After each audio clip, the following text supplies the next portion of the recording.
मेरे YouTube page astro Naresh पर आपका स्वागत है। नमस्कार, मैं हूं नरेश कुमार और सबसे पहले उन तमाम दर्शकों का शुक्रिया जिन्होंने पेज को सब्सक्राइब किया है और जो कमेंट बॉक्स में लगातार अपनी राय भी दे रहे हैं। यदि आप पेज पर पहली बार आए हैं तो इसे सब्सक्राइब जरूर करिए और यदि कंटेंट आपको अच्छा लगता है तो इसे लाइक करिए और शेयर जरूर करिए।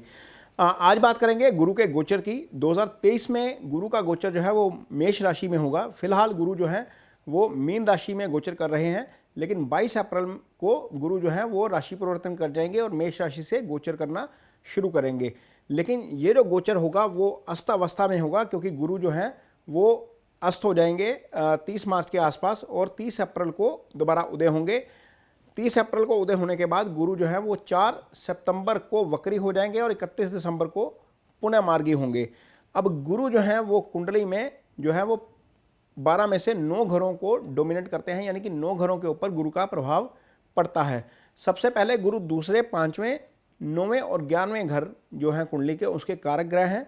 दूसरा घर धन स्थान होता है, 5वें घर से हम संतान देखते हैं, 9वां भाग्य स्थान होता है और 11वां भाव आपकी आय का भाव होता है। गुरु इन चारों भावों के कारक होते हैं। कुंडली में 2 राशियां मीन और धनु राशि जो हैं वो गुरु की होती हैं और गुरु की 3 दृष्टियां होती हैं। इस तरीके से 12 में से 9 जो भाव हैं वो गुरु के प्रभाव में रहते हैं। लिहाजा गुरु का ये गोचर बहुत मायने रखता है अपने आप में। लेकिन क्या ये गुरु का गोचर सबके लिए शुभ होगा या कुछ अशुभ फल भी करेगा, इसकी विवेचना करेंगे। लेकिन सबसे पहले ये बताएंगे कि गुरु का गोचर कुंडली में दूसरे, 5वें, 7वें, 9वें और 11वें भाव में शुभ होता है। बात करेंगे मेष राशि की। मेष राशि के जातकों के लिए गुरु का गोचर लगन में हो रहा है, यानी कि चंद्रमा के ऊपर से गुरु का गोचर होगा। यहां पर राहु पहले से गोचर में है। गुरु का गोचर पहले भाव में शुभ नहीं माना जाता, तो इसका मतलब क्या है कि गुरु अशुभता देंगे आपको? बिल्कुल नहीं। कुंडली में 2 भाव, आपकी कुंडली में मेष राशि के जातकों के लिए 2 भाव जो हैं गुरु से प्रभावित हैं, यानी कि गुरु की राशि उन भावों के अंदर पड़ी है। उन 2 भावों के अच्छे फल गुरु नहीं करेंगे। ये बात आपके लिए नेगेटिव रहेगी गुरु के इस गोचर में। पहला भाव है भाग्यस्थान, जहां पर गुरु की धनु राशि आएगी। दूसरा भाव है जो है वो 12वां भाव, जो मोक्ष स्थान कहलाता है, जहां पर गुरु की मीन राशि आएगी। इन दोनों घरों के अच्छे या बुरे फल अब गुरु नहीं करेंगे। अच्छे फल तो बिल्कुल नहीं करेंगे।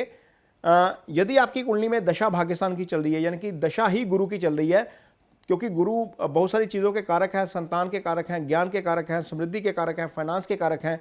आपकी कुंडली में गुरु यदि गुरु की महादशा चल रही है तो वो गुरु भाग्यस्थान के भी कारक हैं, भाग्यस्थान के भी मालिक हैं।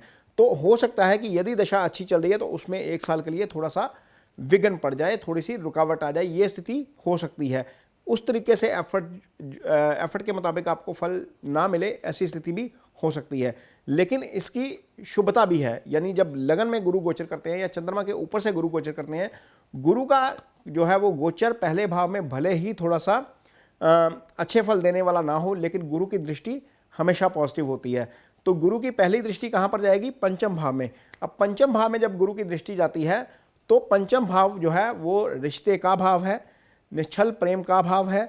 गुरु ये संतान का भाव है। यदि आप शादीशुदा है और संतान की वेट है, आपको संतान नहीं हो रही है, तो निश्चित तौर पर गुरु की इस दृष्टि से आपको बहुत फायदा होगा। संतान का योग यहाँ पर बन जाएगा और आपको संतान सुख मिल सकता है गुरु के इस गोचर के दौरान, क्योंकि गुरु का गोचर जब केंद्र में होता है, यानी कि लगन के ऊपर से होता है, तो पंचम एक्टिवेट हो जाता है।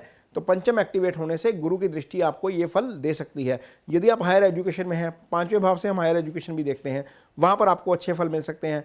यदि आप ऐसा काम करते हैं जहाँ पर इजी गेन आपको मिलते हैं, वहाँ पर आपको अच्छे फल मिल सकते हैं।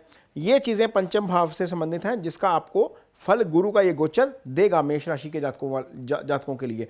अब मेष राशि के जो जातक सिंगल्स हैं, जिनकी शादी नहीं हुई है, उनके लिए गुरु सप्तम भाव को देखेंगे सीधी दृष्टि से।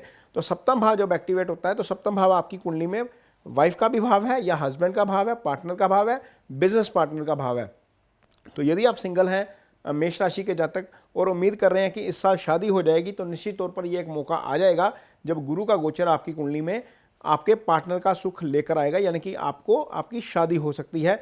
या आप बिजनेस पार्टनर के साथ कोई काम करने की सोच रहे हैं, अभी कोई प्लान एग्जीक्यूट करने की सोच रहे हैं, कुछ प्लान बनाया हुआ है, पार्टनर के साथ बात हो रही है, तो ये दशा जो है जब ये गोचर आएगा और 22 अप्रैल के बाद की स्थिति आएगी, उसके बाद ये चीज़ें मटेरियलाइज हो जाएंगी और चीज़ें आपको जो है वो अच्छी दिशा में लेकर जाएंगी। मेष राशि के जातकों के लिए गुरु के गोचर का दूसरा बड़ा लाभ ये होगा कि सप्तम एक्टिवेट हो जाएगा और सप्तम जो है वो पार्टनर का भी भाव है, तो आपको सप्तम के सिग्निफिकेंस अच्छे मिलेंगे। अब ये सिग्निफिकेंस, एक तीसरा जो सबसे अच्छा सिग्निफिकेंस होने जा रहा है, गुरु की एक दृष्टि भाग्य स्थान पर पड़ेगी। भाग्य स्थान पर गुरु की अपनी ही राशि पड़ी है, वहाँ पर धनु राशि है। कायदे से तो जो गोचर है वो अच्छे फल नहीं करता, चूंकि गुरु की दृष्टि भाग्य स्थान पर है, तो लिहाजा भाग्य में जो कमी आनी थी वो कमी शायद वो नहीं होगी और अब वहाँ पर आपको भाग्य स्थान के अच्छे फल मिलेंगे। आप खूब धार्मिक यात्रा कर सकते हैं, ये अध्यात्म का भाव होता है, यहाँ पर आपको अध्यात्म से जुड़ी चीज़ें करने का भी अवसर देंगे गुरु। आप यदि कोई प्लान बना रहे हैं कि एग्जीक्यूट करना है, तो वहाँ पर भी हो सकता है कि आपका प्लान एग्जीक्यूट हो जाए अगले 1 साल के दौरान, क्योंकि 22 अप्रैल से लेकर अगले साल मई तक गुरु यहीं पर रहेंगे और अगले साल मई में गुरु का गोचर होगा। तो ये मेष राशि वालों के लिए मिला जुला प्रभाव रहेगा।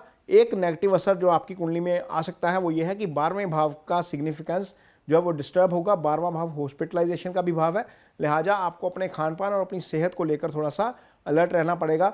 12वां भाव खर्चे का भी भाव है, लिहाजा खर्चों को लेकर भी आपको थोड़ा सा अपना हाथ जो है वो थोड़ा सा खुला ना रखें तो ज़्यादा अच्छा रहेगा, क्योंकि ऐसी स्थिति आएगी कि आपको खर्चों का सामना करना पड़ जाए। क्योंकि इनकम में वृद्धि होगी तो खर्चों में निश्चित तौर पर वृद्धि हो सकती है। तो ये 2 चीज़ें जो है वो आपको ध्यान में रखनी है। अदरवाइज आपके लिए स्थिति जो है गुरु का गोचर बहुत अशुभ साबित नहीं होने जा रहा मेष राशि के जातकों के लिए, और इसका आपको निश्चित तौर पर फायदा ही होगा। ये कंटेंट आपको कैसा लगा, इस पर कमेंट बॉक्स में अपनी राय मुझे जरूर दीजिए, और यदि ये कंटेंट आपको अच्छा लगता है तो इसे शेयर जरूर कीजिए और लाइक जरूर कीजिए। इसके साथ ही मुझे दीजिए इजाज़त। नमस्कार।